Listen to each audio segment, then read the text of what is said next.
Hi, welcome to Movie Digest. In this video I'm going to explain 2019 horror thriller movie titled 1BR. Spoilers ahead. The movie opens to a community in Los Angeles, where the people are friendly and are helping each other, and they seem to be living in a pleasant environment. Later we see Sarah, who has recently moved into the city and looking for a place to live. She comes across a vacancy in a community, and heads inside to check the condition of the apartment, where they held an open house for a new tenant, and she finds many people inside. She was greeted by the property manager, Jerry. While looking around, Sarah notices strange marks on the wall. Later, Jerry approaches her and learns she is looking for a decent place to live to start a new life. Jerry tells her it's a pet-free and smoke-free complex, and Sarah confirms she doesn't have any pet. Later, the scene shifts to a motel where Sarah is currently staying. Here we learn Sarah actually got a cat, and she deliberately lied to Jerry about it. After a while, she gets a call from her father, who asks when is she returning home. Sarah responds she will stay, as she landed on a temporary job at a law firm. And we learn Sarah had a troubled past with her father. The next day, Sarah starts working at an office, and she gets to meet her co-worker named Lisa. Later, she gets a call informing that they chose her for the apartment. She starts moving her stuff to the new place, and secretly brings in the cat by covering it with a cloth. She was greeted by a friendly man named Brian, who lives next door. Sarah befriends an old lady named Miss Stanhope, and she introduces Sarah to a doctor named Esther, and her husband Oliver. She then finds Jerry, who also stays there. While everyone looks friendly, there is also a man named Lester, who looks weird with glasses. He approaches Sarah and asks her to read a book called The Power of Community, telling the book would be very useful to her, but Sarah thinks she doesn't need it. Later that night, when Sarah is trying to sleep, she hears some strange noises coming from the wall. She had trouble sleeping that night. The following day, Sarah continues to move her stuff, and seeing that, Brian approaches to help her. At night, Sarah hears the same noises again and gets disturbed. One night, she couldn't find her cat. While searching for it, she finds the door is unlocked. She immediately locks the door and looks through the peephole, to find Miss Stanhope walking in the corridor. Sarah gets out to help and takes Miss Stanhope back to her place. Sarah finds the book Lester offered, and learns that he looks weird because of the recent loss of his wife to cancer. She also learns the noise is coming only from her apartment. The next morning, Sarah feels stressed as she was not getting proper sleep. Suddenly, someone delivers a letter under her apartment door. It turns out to be a warning, as she violated the rules by bringing in a pet. Sarah gets suspicious as how could anyone possibly know that she got a pet. She steps out to find who sent the letter, but only finds the people who are usually friendly to her. Sarah then finds Lester, who is staring at her.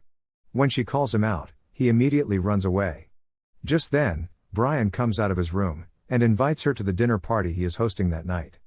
Sarah accepts the invitation even though she is not sure. At work, Sarah had to do more tasks than the usual, and her boss orders her to finish it by the end of the day. Seeing that, Lisa feels bad for her and tries to cheer her up.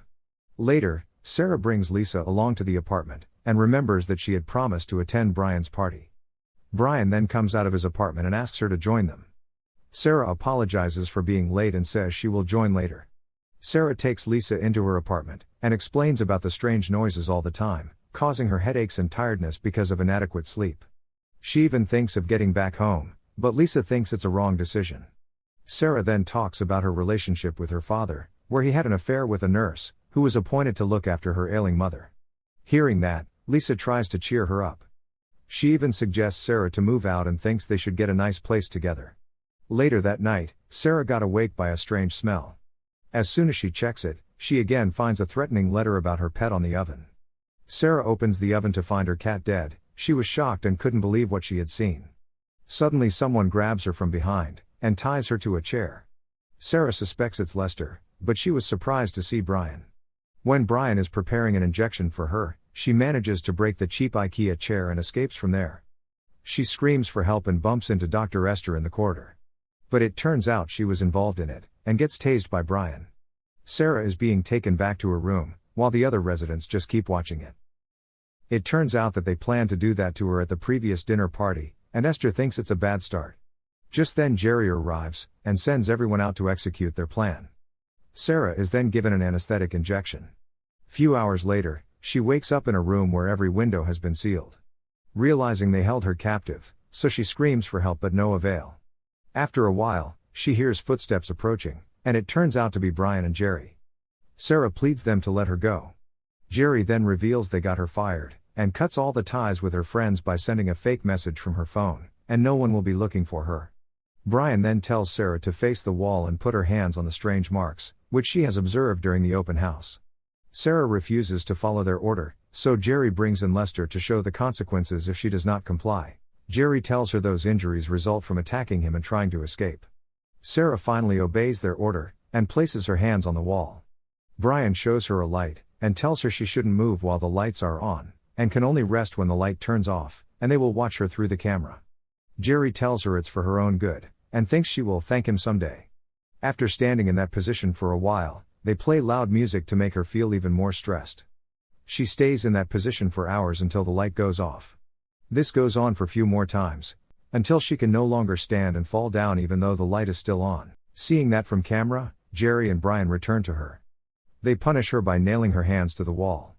Sarah then realizes the truth behind those marks on the wall.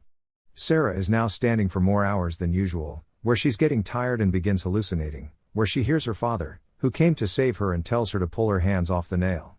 She sets herself free from the nails and realizes it's just a hallucination, and passes out. The next day, Brian and Jerry enter the room, and Jerry congratulates Sarah as she has passed his test. Sarah is then taken out to be treated for her wounds, and she realizes all the residents had gone through the same process. Later, Jerry and Brian interview Sarah, where she is asked about her sexual preference and about her first sexual experience, and they confirm it using the detector. Jerry tells her that openness is one of the foundation of their community, and the residents don't keep any secrets. He then gives her a book titled The Power of Community, which is the same book Lester offered. She begins to learn about this community and understands what is the community's purpose. Their purpose is to create a community that differs from others, and they emphasize on bringing social harmony. Few days later, Sarah is called to interview again, and was asked to name the 4 foundations of the community. Sarah confidently answers that the 4 foundations are selflessness, openness, acceptance, and security. When Jerry asks her issue with her father, she tells them about his affair and her mother died thinking he is a saint. When he asks her if she wants to be a part of this community, and she says yes. But the lie detector shows she is lying. Jerry decides to give her another chance to learn more about the community. One day, a lady calls Sarah telling it's her time to start contributing to the community. She was then taken to a classroom, where Lester teaches the children about the community. She sees a record tape is being played, where a man named Charles Ellerby is being interviewed. He is the one who created and built the community with his scary method. Sarah slowly understands the 4 foundations, beginning with selflessness and openness by sharing everything with others. They punish the person for any wrongdoing, and they forgive and accept him back as the part of acceptance. For security, Charles Ellerby believes that they're best selves when they know their neighbor is watching. He thinks the communities will expand, and soon the world will become a single community. Then the world will be free of loneliness, poverty, and strife. Sarah finally gains the trust of Jerry and Brian, and they assigned her some responsibilities in the community.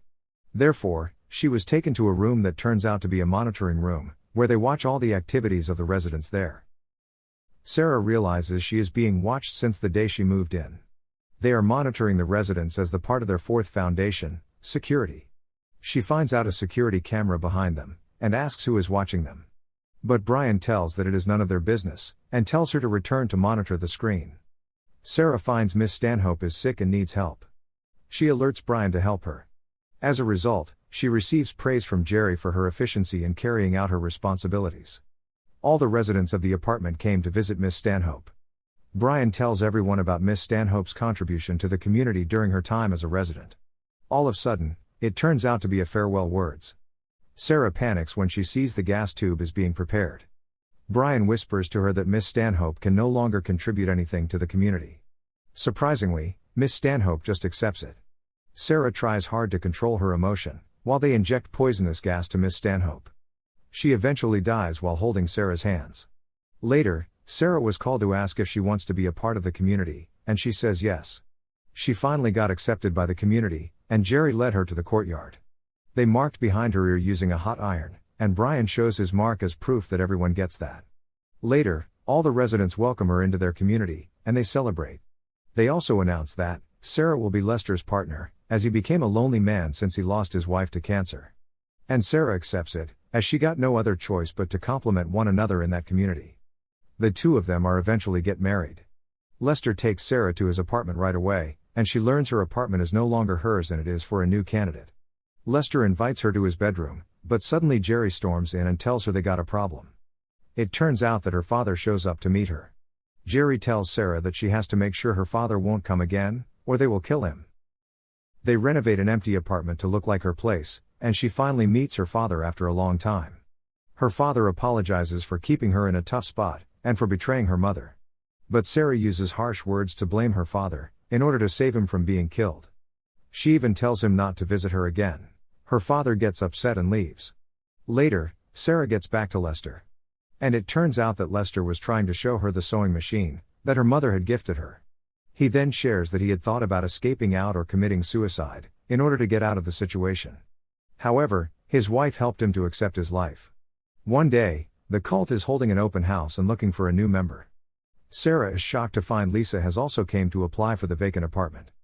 Lisa gets very excited as she was chosen to stay there. The cult executes their plan, and Sarah finally realizes that the disturbance she experienced every night is just a fake noise, to make her stressed and uncomfortable. They gather more information about Lisa, and cuts off everyone from her life just like they did with Sarah.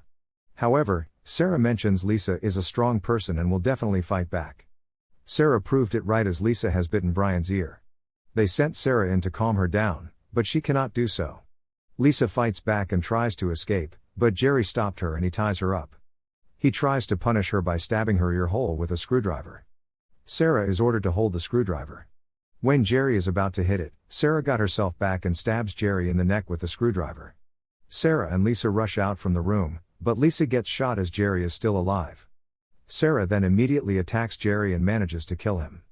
She also notices Jerry has the same mark on his hands and behind his ear. She suddenly hears an alarm to alert people. Sarah then walks out holding Jerry's gun. All the residents come out and surround her. Brian tries to convince her, but she shoots him right away. Sarah then runs towards the entrance door and almost got out, but she was caught and the gun is seized by Lester. Surprisingly, Lester shoots the man who is holding Sarah and tells her to run away. Lester stops the people who are trying to chase Sarah, before taking his own life. As she runs down the street, she comes across the board and realizes the logo appears to be the mark they had behind their ear. Suddenly, the same alarm rings in every other building in her vicinity. Sarah realizes that the community isn't confined just to her apartment, but she is determined to leave and runs for her life. That's how the movie ends. For more content, please subscribe.